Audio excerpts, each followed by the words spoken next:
Welcome to The Dragon's Tome, issue 35 for March 1980. I'm Rob. And I'm Jack. Chopper. We almost got the same time again. We're in the depths of the winter, it seems, even though it's March. The cover is very wintry. Good old planning. Good planning, guys. It's the evil snowman. And this is by Phil Folio, called Snowmen of Doom, and I like how they are like, yeah, I don't know if it's a coincidence, but it's snowmen are about to kill Russians, and that little kid looks Afghani, so we know where we're in. But they actually said that in the cover-to-cover in this issue. That, oh, really? Because he looks Canadian to me with his toque on. Well, he looks Ukrainian to Canadian. Me, but it's the more things change, the more they stay the same. That's all I'm saying. But Phil Folio with his fun little caricatures. Anything to say about this issue's cover? No. I remember it, and I think it was, I've mentioned in the past, I had an Art of Dragon magazine, and it had a bunch of the covers in it. And I remember seeing it, and even at the time, I was like, oh, yeah, that's kind of funny. I wouldn't have thought it was for a early spring edition. I would have thought maybe Christmas, but... It kind of reminds me a little bit of that fantasy cartoon. I wonder if it came out around this time. It was called Wizards.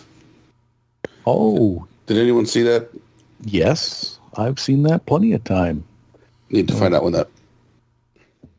Ralph Bashki. Was it a Bashki? It was a Bashki. 1977 is when that Wizards came out. That was earlier than this. But this kind of look reminds me of that Wizards. Maybe Folio got his inspiration from that. We're going to Dragon Rumbles on page 4. We wrap up the trade show. It's 5% of all hobby is now covered by Dragon Magazine, supposedly. Cask is no longer editor. He failed his way up. He's now managing. He's managing editor now. He failed his way up. He's too busy to do regular editing. He's got all the other publication stuff, like doing the what's it called, calendars, things like that. And editing the magazine is too much for him now, so he has to give his baby away. So the new editor is Jake Jacket. Yeah, Jake. But he or Gary. I think his real name's Gary, but they wouldn't let him be called Gary because there's only one That's Gary. Right. State Farm Jake. So, but we do all appreciate your Jack A. Harry from 227 reference, Rob. I understood it. The audience got the reference, so let's all just take a moment and excellent. Thank you. The Dragon Rumbles is no longer going to be cast going off on one, and solely used for news, supposedly. So we'll have to check that out. He's going to have a new article called Off the Wall, which will be more of his insane ramblings. So maybe they as a peace offering, they let him have his own little article. Let's keep it on the official editor's notes, and let's put it somewhere else. So. Let's try not to offend everybody.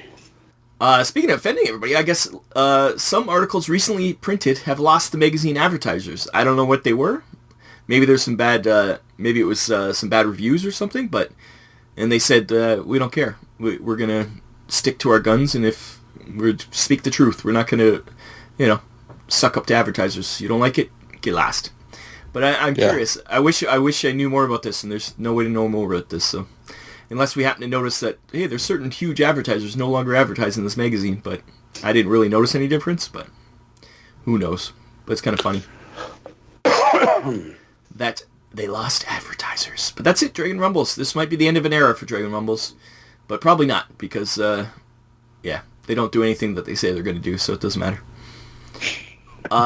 We'll start with Pat. Pat, do you have any articles? Oh, yes, I do. And we are going to turn said pages digitally to page 20. 20. And we're going to talk a little Angels with Farrah Fawcett's older brother, William. Oh, that was mine. Really? So you can jump on. You can I'm jump amazed you on. would pick this one, Jack. But We can share this. I mean, we have I a thought lot it of was a nice articles little. about demons, so this is Yeah, we can finally go on I, about angels. it was a nice little breakdown on angels. Gives you the hierarchy. Most of this is Old Testament stuff, though. You know, if you've read a lot of Old Testament stuff, you'll see a lot of it coming from the basis of the Old Testament, things like that. But what I do like is we're starting to see, and this goes to that article you did, was it either last week or the week before, Jack, with the listing of the monsters using the monster manual style Oh, stats. yes. Yes. What I noticed after reading that small article and then reading through this article is that they also put the angels with their stats in the same set of in the same format. So it's kind of nice that they kind of make that universal whenever they put together new beings or beasts or whatever you want to call them. So it's a pretty in-depth article too. It gives you, especially with the celestial heresy, it talks about which angels are responsible for what and things like that. I appreciated that he did the citation, that gave the biblical references and stuff, and the descriptions, and some of them aren't what you'd expect an angel to be, but they are. So There's some sweet artwork too. It's nice to see actual clear drawings and not just blobs. Yes, Line art. line art. Yes, it's angels. So it's, I mean, I don't know what else. I mean, it's just a nice hierarchy. So if you were ever curious and haven't read a lot of Old Testament or looked at least at that part of the hierarchy of angels when it comes to the war in heaven, blah, blah, blah, this is a nice little read for that. Kind of gives you, breaks into this perspective of the different levels and what their what rank, is that what you give it? What their rank would be called? The hierarchy of angels, yep. I guess if you want to add angels to your game, if you have reason to, I don't know. I guess you could use them if you're all evil characters, use them like demons, but I don't know. I don't know how you'd actually use them in a game. Other than Well, like some of these maybe are like Supernatural, like the TV show Supernatural, having one as an ally. Yeah, but you know they kind of talk about how you can use them as like guardian angels to save your character if you wanted to, or delivering Summon them. fateful messages. or honestly, crack that book. It doesn't take much for a for whole cities to be destroyed at their hands Yeah, by the wrath of God. by the wrath of God. If you're going by canon, by the book, it doesn't take much. If your neighbors are enjoying something in the privacy of their own bedroom, you and everyone you love will be destroyed. Turn to pillars of salt. Hey, Exactly. Jinx. Okay, Jack, do you have a RT killer? Angels? Well, since my angels was taken, we're gonna shoot down to page 58. 58. 58. It's a mirth. And we're just going to, I'm just going to do a little, take us on a little journey. We're going to look at the bottom. There's an anti-guerrilla, self-propelled, radio-controlled creature called a crab. And I will just say that when Rob and I were playing role-playing games, we had the opportunity to, we put a lot of time and energy, and we created a little tunneling worm creature that we had captured into, we drew the picture, we did all that stuff. We did everything that we and we were, because we were involved in the game and we had all this gumption and spunk, and we were in high school at the time, so we had nothing but time to create this thing that we were going to bring to the dungeon master and look, this is what we want to do with all our time and energy, and it was shat on almost immediately. Well, The truth is that he assumed that me and Jack were up to something. Meanwhile, we just wanted to have a cool worm caravan. Pretty much, he was going to end up being pretty much a Winnebago. Imagine a subterranean Winnebago that we could ride around in, and it was. And we had the technology. It wasn't like we were just some nobody characters. Our characters had traveled to the future and had a bunch of technology, and we could have done this. And I was a gnome too, so I was like a highly advanced gnome who could do some of this stuff. But our DM was just. He thought we were up to something, that we are going to like destroy the world somehow with this worm. Staunchly against it. Didn't matter. We drew the picture. We did. It looked almost like the last time we cared. And it soured us on the whole situation. Not because it was taking our interest and our involvement and how immersed in the world we were, and wadding it up. And wiping his ass with it and throwing it. But could it be it's because maybe in the past you were conniving in other aspects? Well, it was also that that DM tended to like to have total control. Anything that he didn't invent was kind of like no. It was. All right. Yeah. But yes, he was also paranoid. I think it was not so much what we did in game, but probably what we did in real life. That he was paranoid of us. But still, maybe. But so that's why I just wanted to look at that and say, hey, at least someone got to use crab for in their game, maybe. Yes, and it does have a bubble dome.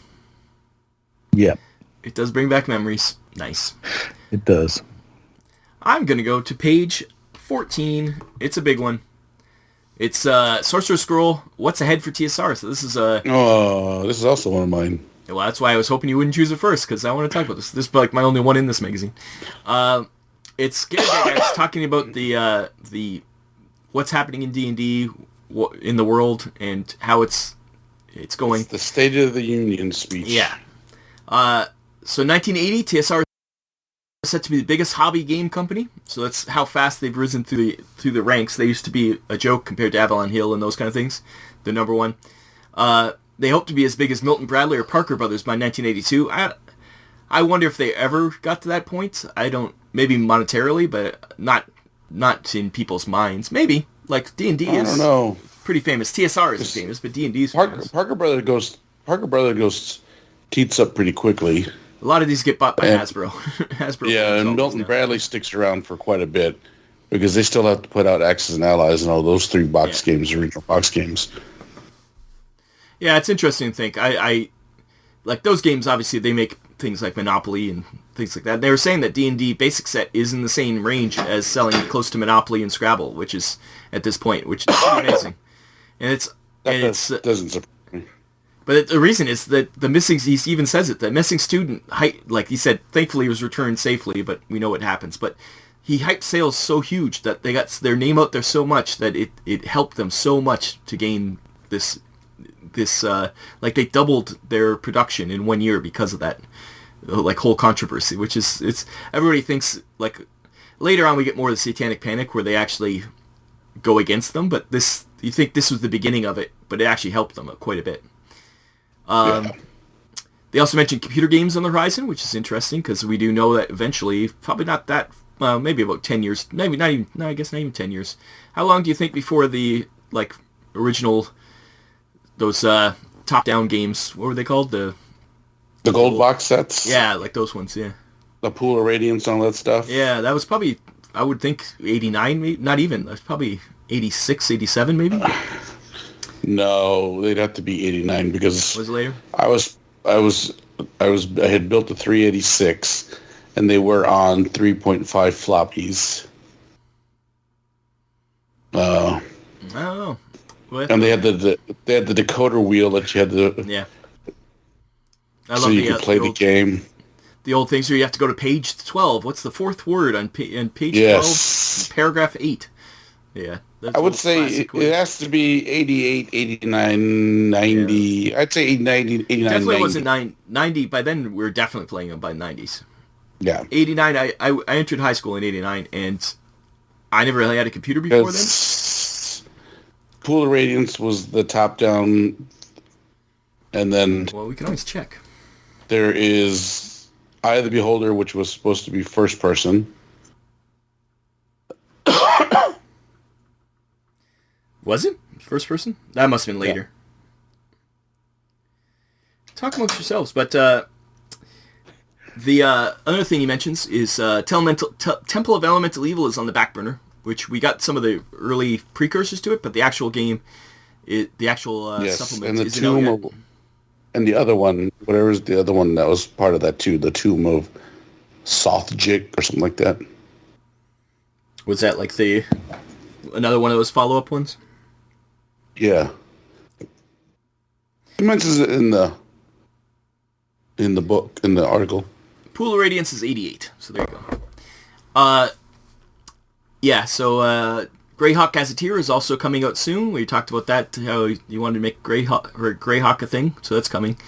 Large-scale battle game in the works in the Greyhawk world with minifigs, and he said it's being produced by Miniature Figurines, the company, so it's not even TSR doing it.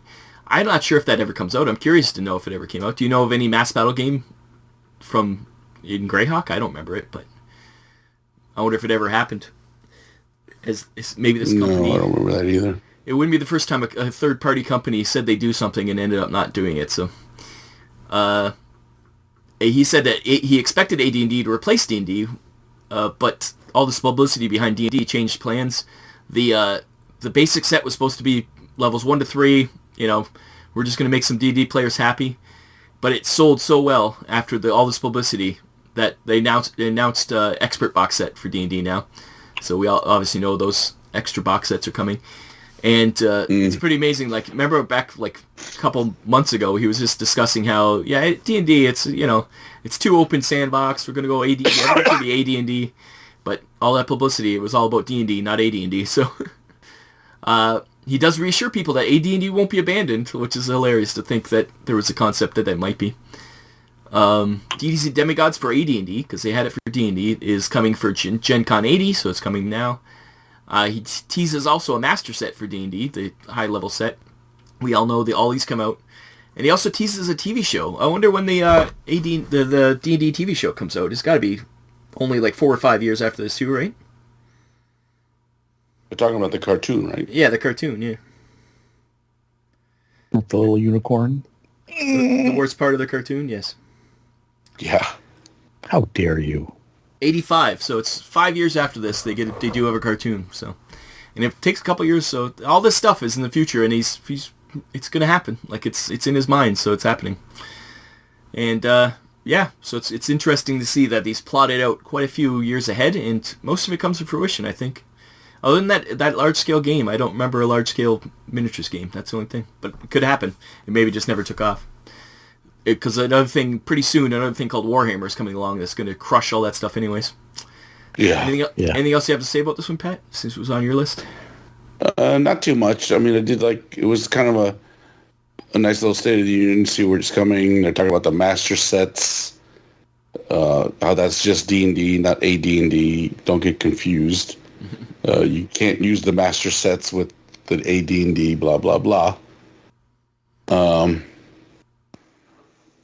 And then we talked about Armies of Greyhawk, which is their mass battle. Yeah. But it was nice to see that they were still talking about Temple of Elemental Evil and all that other stuff. And the other, I always forget what that other D module was called. I have no idea.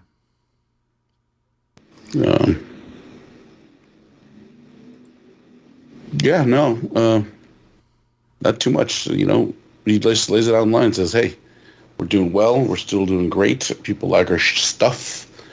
We got plans. We're looking ahead. We got future plans. Buy some desert land. So, exactly. Read a book. Maybe up north past Alaska. You know nothing of this if they ask you. Anyways, whose turn is it? I stole yours, Pat. Is it your turn now? Was it my turn? I guess so. I don't know. Whose turn? All right, so I guess my last article. Who's running this show? Which one of you two is in charge of the show? Wait, it's not me. Pat, you only have one article left? You only have one left? Yes. Jack, how many do you have left? Just one more ad. Okay. Then it would be Pat. Go for it. All right. So my last article is on page 62. City 2. All printed nice and lovely in a canary background. This is my last one too, actually. Called The Origin Report, a.k.a. The Fate of Origins. It talks about them losing their site due to catering. Yeah, University of Delaware screwed them over pretty much. And then have to go back to their old place that everyone else hated the year before. So what I like about this article and why I chose it is because it's just another hammering blow to the Origins and its downward slide.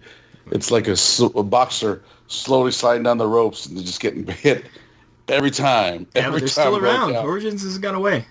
But they also moved the date. They moved the date too, which is like... It hits deep. It hits bottom fairly... Yeah. Within the next... It has to rise back up. 6-7 years. But they moved the date, and they say, if you booked off time for this, sorry, you have to change the time. It's like, wow. Imagine like a huge convention nowadays, just now like, with months to go, just switching dates. Exactly. I don't blame Origin too much for that because this is all that one is a little bit out of their hands. But it's just like every time they try and get something going, they're trying to. It's just someone takes a gut punch right to the Origins crew. And I do say at the very end, it says TSR will support Origins wherever and whenever it's held. It's like, well, that's a big difference from what they used to say, but I guess money talks. Mm-hmm. Exactly. But that's my articles. That was my last article too. So Jack, you got an ad, you said? We're going to page 64, so let's just scroll down here. No. We're on Upside Down Ogre Watch, and here we are again. Still upside down. I don't get it. Unless Martians think this is the way we should be reading. No, there's something afoot. I'm telling you. There is. There's something. The mystery is deeper than anyone will admit. Are you going to show your little board with all the lines on it? We're going to keep this in mind, everyone. There's something here. We're keeping in mind. Pat, do you have a ad? Yes, so we're going to go to page 32. 32. Because this is the month now where I this is a double page spread. Into. Yeah, so this right here, I remember when this came out, the Citadel catalog, minis catalog, give you little drawing pictures, the thing, and so this was my Sears catalog Christmas list. I like that little guy at the top on the little hover bike or something. He's cool. Yeah. So when it was time for, what do you want for Christmas? Highlight. Circle. You made your family mail order? I think I had this guy right here. No, we had a store. There was a store in Chicago we could go to. Ah. I'm pretty sure I had some of these. Like stuff. I remember we used to go to University of Buffalo. They had a UBCon every year, and they'd have like dollar, like not even I don't know how much they probably were 10 cents. I don't even know. They had just bins of old metal that you could just pick out miniatures. Yeah, it was. So I'm pretty sure it was a lot of these kind of miniatures. So, but it was great. You know, you got a picture. You can see what it looked like. You got the number. You just ordered it. Yeah, for most of them. But it was just a nice little thing to do. Hey, here's what I want for Christmas. Give it to your ma and your pa. Yeah, the Armory and Citadel. This is beginning of GW, really, isn't it? This is where they come from. It is cool. Armory, Jack, you loved your Armory paints back in the day. I happen to have a couple. They're gone now, but yeah, I would say that they were probably like if you really were doing miniatures, and now we're starting to get into like they've got some Star Trek miniatures and stuff. If you really want to start getting into details and stuff, and people are getting a little more particular, You would get Yeah. you would go to Craft Citadel and paints get weren't the way to go anymore, or tester's paint. I guess that's what you used to use. Testers, Yeah, they're the starting to- enamels, the enamels. yeah. People are starting to move away from that. Pat, they do have a list of all the stores. Is your store in here? There's a few Illinois stores Where? on page 33. The next page. Yeah, we got Look. Hobbyland Inc. in Bloomington. We have a Hobby No, in that's so far. Palatine. Royal Hobby Shop in Rockford. And Lyle's, which in Westmount. That's all the Illinois one. No, I think we went to the one in Palatine, which was close to where my cousin used to live. Oh, there you go. So if we did go there, it's because we were out at my cousin's house. There you go. We have to find where Pat actually shopped by the day. I do have an ad. Where the store used to be in the burbs is now I think it's like either a Lowe's or a Home Depot. Still Hobby. Just larger scale. My ad's on page 57. And it's Top Secret. They finally announced Top Secret from TSR, the spy game. That's my last started. Yeah. It's nice to see these games that are like Some of Top Secret Valcoma's ads. best work. Yeah, That's so this is the game that replaced Boot Hill for me. Like, I was really into Boot Hill with some of my friends, and then we got into Top Secret. No, that's cool. I always And then remember the we ads, start- that's all. Because these ads were always in Dragon Magazine, Top Secret ads. And James Bond was really big around the 80s, too, because now we're at the Roger Moore, Moonraker, Man with the Golden Gun, the Lotus Sub. What was that? Was that The Spy Who Loved Me? Where he had the Lotus. Live and Let Die, I think. No, was, I think it was The Spy Who Loved Me where the car turned into a sub. It's Top Secret spy games. I'm gonna look it up. in the world of TSR. TSR made this game, and fun times. Anybody have any other articles or ads? That's it. Nope. I'm tapped. We're tapped. And We're it, tapped out. and it was The Spy Who Loved Me. There you go. That was the very chilly March of 1980, and happy A lot of birthday, things Pat. going on. You were Birthday, how old were you at the time? 1980? Mm-hmm. I think I was 10. 10 years old. Look Turning at 11. Turning 11, actually, this month. Look at him. Look at the little guy. And then, what else? Women and Children First by Van Halen came out this month. He remembers it well. I do, because I got it for my birthday.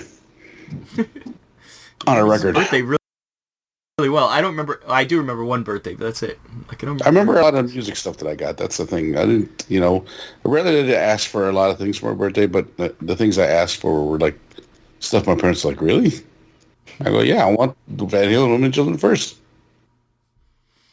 As you know. That'll rot your brain, that rock and roll music. Yes. Always listen to Twisted Sister. Anyways, this has been Dragon's Tome, and we'll be back next week for another fancy episode. That's been Jack pointing at the screen. The other guy there in the Arctic wastes is Patrick Choppa, and I've been Rob. Cold. And that giant behind you is blowing right on top of your head. That's got to be chilly. You're going right down your neck. You're gonna get a crink in your neck. I don't want to know what he's doing. Anyways, we'll be back. Thank you for listening. Like, subscribe. Use our affiliate link for Drive-Thru RPG if you want to pick up some PDFs. It's always fun. And we'll be back. Have fun. We miss you already.